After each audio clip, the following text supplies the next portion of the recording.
രണ്ട് വിധമായ വ്യവസ്ഥകളുണ്ടെന്ന് എപ്പോഴും ഞാൻ നിങ്ങളെ അറിയിക്കുന്ന ഒരു യാഥാർത്ഥ്യമാണ്. രണ്ട് വിധമായ വ്യവസ്ഥകൾ എപ്പോഴുമുണ്ട്. ഒന്ന് ദൃശ്യമായതും മറ്റൊന്ന് അദൃശ്യമായതും. ഒന്ന് മരണം കൊണ്ട് തീരുന്നതും മറ്റൊന്ന് മരണം കൊണ്ട് തീരാത്തതും. ഇത് രണ്ടും വ്യത്യസ്തങ്ങളാണ്, വൈരുദ്ധ്യങ്ങൾ നിറഞ്ഞതുമാണ്. ബുദ്ധി കൊണ്ട് ഈ രണ്ട് വിഷയങ്ങളെ കണ്ടാൽ നമുക്ക് ഒരുമിച്ച് കൊണ്ടുപോകുവാൻ കഴിയുന്നതല്ല. ആദാമ്യ ജ്ഞാനം കൊണ്ട് ഈ രണ്ട് പ്രമാണങ്ങളും കണ്ടു കഴിഞ്ഞാൽ നമ്മളാകെ നിരാശപ്പെട്ടു പോവുകയുള്ളൂ. എന്നാൽ അതുകൊണ്ടാണ് ശിഷ്യന്മാരിൽ പലരും യേശുവിനോട് പറഞ്ഞത്, അങ്ങനെയാണെങ്കിൽ സ്വർഗത്തിൽ പോകുവാൻ ആർക്ക് കഴിയും? സ്തോത്രം.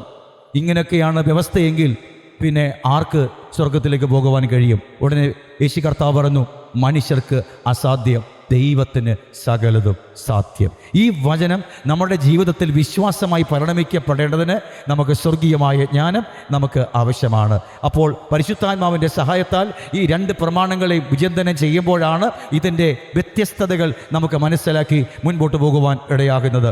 നമ്മുടെ ഉള്ളിൽ ഉരുത്തിരിയുന്ന മോഹങ്ങൾ ഏത് പ്രമാണത്താലാണ്? നമ്മുടെ ഉള്ളിൽ വെളിപ്പെട്ട് വരുന്ന ആഗ്രഹങ്ങൾ ഏത് വ്യവസ്ഥയിലാണ്? ഇത് രണ്ടിനെയും തിരിച്ചറിഞ്ഞുകൊണ്ട് യേശുവിൻ്റെ ജീവിതം ഭൂമിയിൽ ജീവിക്കുവാനായിട്ട് പരിശുദ്ധാത്മാവിൽ നമുക്ക് ആശ്രയിക്കാം. നിത്യനായ ദൈവം അതിനായിട്ട് നമ്മളെ ഒരുക്കുകയും സഹായിക്കുകയും ചെയ്യുമാറാകട്ടെ.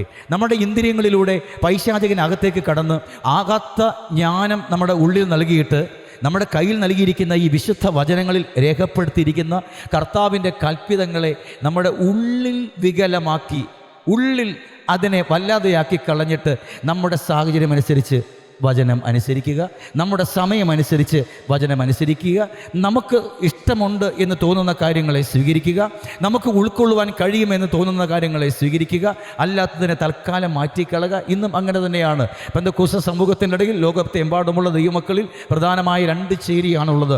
ഒരു കൂട്ടർ വചനം കേൾക്കുമ്പോൾ അവരുടെ ജോലി, അവരുടെ കുടുംബം, അവരുടെ പശ്ചാത്തലം അനുസരിച്ചുള്ള വചനങ്ങളും ആ വചനങ്ങളെ ശുശ്രൂഷിക്കുന്ന ദൈവദാസന്മാരുമായും ദൈവസഭകളുമായും ഉള്ള ബന്ധം നിലനിർത്തി മുമ്പോട്ട് പോകുന്നു. അതിൽ തന്നെ മറ്റൊരു കൂട്ടം എന്ന് പറയുന്നത് അവരെന്താണ്?